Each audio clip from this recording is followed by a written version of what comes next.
Hi everyone, my name is DeLoach, and today I'll be doing my adult learner narrative analysis over the book Finding Me by Viola Davis. This is for my adult learning EAD 861-730 class. In today's presentation, I'm going to talk a little bit about the book Finding Me by Viola Davis. We're going to talk about access in education, transformative learning, and how these themes are important and how they're present in the book. And then we'll talk about my final thoughts and some takeaways. So, Finding Me by Viola Davis. Finding Me is a book by Viola Davis, who is an actress. She was in many different shows and movies, but she's probably best known for being in The Help. And in the book, she talks a lot about growing up in Rhode Island, where she lived with her family. Growing up, she was in pretty poor living conditions. Where she lived, there was way too many people in the house for the amount of rooms and resources. There often wasn't heating or cooling or hot water, and a lot of those conditions really affected how she went to school, how she was presented, how she felt about herself. She talks a lot about her family relationships. She had 5 siblings and her parents. Her parents often fought. Her father was abusive. She had a really traumatic childhood with her parents fighting constantly. Her and her siblings were really affected by this, by wetting the bed, not sleeping, and a lot of that affected her education as well. Speaking of school and education, she talks about her experience with education from childhood all the way up until college and beyond. In her childhood, she was bullied relentlessly, and that was something that she struggled with every single day. And so she loved going to school kind of as an escape from the survival of home. However, it was still hard for her as she was trying to deal with the prejudice of other children at the school that she attended. She continued on into a program where she kind of experienced different people from different areas of the country who were kind of first generation college students or students who might need extra help making it to secondary education. So she met people from different countries who had really tough backgrounds as well, and things that made her think differently about her perspective and her growing up. So she did go to college, and she also talks about wanting to pursue acting and get an agent, and she ended up going to Juilliard, and she talks about those experiences as well. Throughout the whole book, she talks about a lot of stories from her childhood, and I feel like this really gives you a good foundation for who she is and where she came from. She makes it very clear in the first few chapters the vivid memories that she has because trauma lives on in you, and it's something that changes you, transforms who you are as a person. And I think that it's really powerful to hear these experiences that she remembers so vividly. It makes you feel like you were there. The book is part of Oprah's book club, and I think it's really important because often you see someone who's successful, who's educated, who's powerful, and we really think that maybe it was easy for them. In this book, it really shows that there's so much more that goes into that. The first theme that we're going to talk about is access. I feel like I could not talk about this book without talking about access, support, and participation. So, in terms of access, a couple of things that I noticed when I was reading chapter 10 of the Handbook of Adult and Continuing Education is in chapter 10 it talks about most adult educators are driven by a desire to improve life circumstances for adult learners through learning opportunities. And I think that this is really important to have that desire for your adult learners, but I think that it's something that learners have. In the book Finding Me on page 38, Viola talks about a really important moment, kind of a catalyst or agent that provoked a larger question in her. She was talking to her sister Diane, and she asked, "Do you want to live like this when you get older?" And Viola said no. And so Diane let her know that she needed to have a really clear idea of how she's going to make it out. If she doesn't want to be poor for the rest of her life, she has to decide what she wanted to be and then work really hard. That was kind of the seed that was planted so that she had the desire to improve her circumstances. And that is really something that she thought about for the rest of her career. When she was nominated for awards such as Emmys, Oscars, or Tonys, when she was at Juilliard or in Broadway, this really reinvented herself, and it gave her the push for everything that came. So that really gave her the desire to improve and realize that she didn't have to stay in those circumstances. In this book, Viola talked a lot about barriers that she had. I noticed a lot of institutional barriers, situational barriers, and a couple dispositional barriers. As far as institutional barriers, they are a result of the practices and procedures that exclude or discourage working adults from participating in education activities such as inconvenient schedules or locations, full-time fees for part-time study, inappropriate courses of study, and so forth. On page 112, Viola talks about Mr. Isis, who was a science teacher who brought her a pamphlet for the Arts Recognition and Talent Search, which was a national competition in Miami, Florida, in 5 disciplines: drama, visual arts, dance, music, and writing.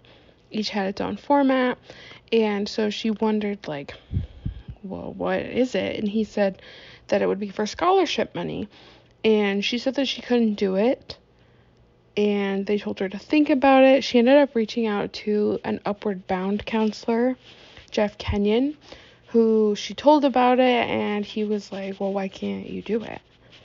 There was a fee for the application of $15. She needed a VHS tape.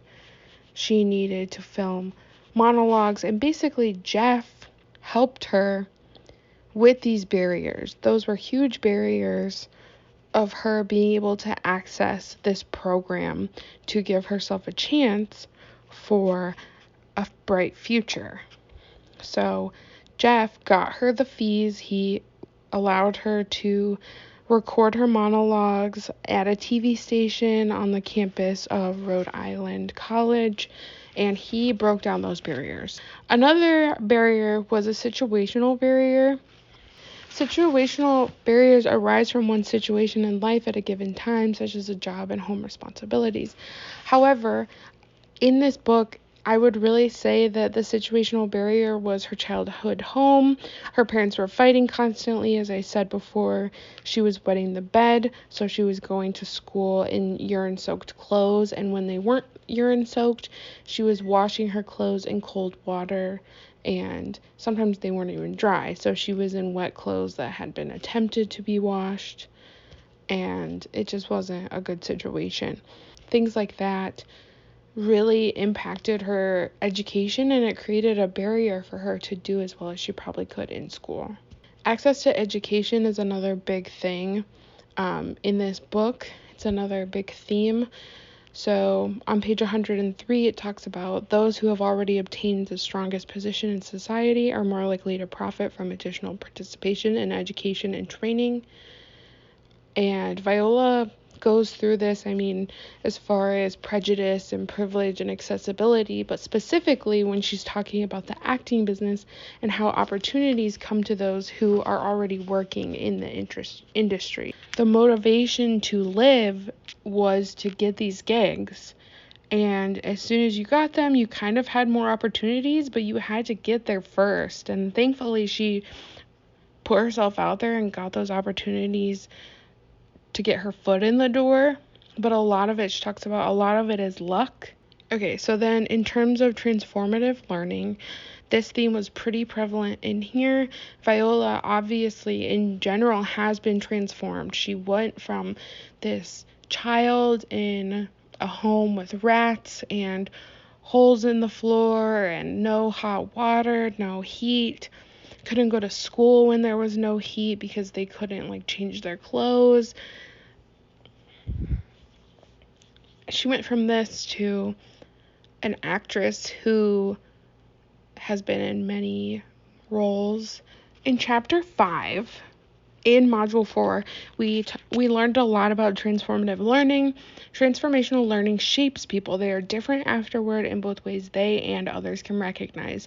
Viola many times in the book states that people said they could see a difference in her, they could see a glow in her. She went through so many different changes. For example, when she went to Africa, something changed in her when she saw people who were so different than her. She really saw herself. Those traumatic experiences of growing up changed her and her family. Towards the end of her father's life, there was no fighting between him and her mother. He turned into a protector. Things changed from those experiences. It changed her and her family, and the way that she cared for them, the dynamic changed. While much of adult learning is additive, we know more about many things as we move through life. There is that occasional, often dramatic life experience that causes us to stop and examine how we think about something. This is basically in the entire book. Making meaning of experience throughout questioning her experiences and writing the book in itself to show where she came from and where she's going. She's talking about countless dramatic life experiences, whether it be bullying, the abuse of family, being abused by family members and friends of family members. The traumatic experiences are there, and she has worked through them with herself and through therapy to question those experiences. She made meaning of them. Transformative learning is essentially a learning process of making meaning of one's experience. Social action is not the goal of transformative learning, rather personal transformation. It leads to alliances with others of like mind, which can lead to social action. This example is really clear in a conversation that Viola had with Will Smith. Viola Davis had a conversation with Will Smith where he asked who she was. And it basically turned into this conversation of how you see yourself versus who you are. And she still saw herself as that third grader who was being bullied every day, who was running from those students who would yell horrible things at her. Memories are immortal. They're deathless and precise, she says on page 7. They have the power of giving you joy and perspective in hard times, or they can strangle you. So at this point, she was working in her career, sitting there conversating with Will Smith, and she still felt like that terrified third grade black girl. It's a powerful memory, and it was who she saw herself as. She reflected on her child self, and this was a like-minded conversation with Will Smith, who said that he felt like he was still a 15-year-old version of himself. Final thoughts on this book. It would take me hours to go through how this story touched me and how it has changed me as a learner and an educator. I would really encourage everyone to read this book if you have the time. So a couple of my takeaways from this that I think are important for our educators in general, but I think just important to note. Circumstances and experiences play such a role in motivation in the process of learning.